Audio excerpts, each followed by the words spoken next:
असुरवा के बेटा होके ते हमरा बहन से प्यार करबे। बोल ते हमरा बहन के छोड़बे की गोली छोड़ दी।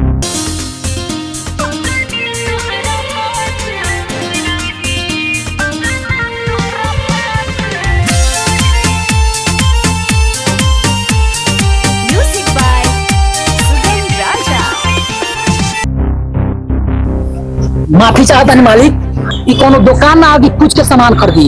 ई प्यार हो और प्यार कुछ के ना कह जाला हो जाला। मारो सो ना मालिक ना, हमार लड़का नादान बा, हमें क्या समझा दे राउर बराबरी नहीं की कर सकत। ठीक बा, अपना बेटा के समझा दी है, मैं तो हम अपना दिल के ना समझा पाए। का देखा था सो चलो सो।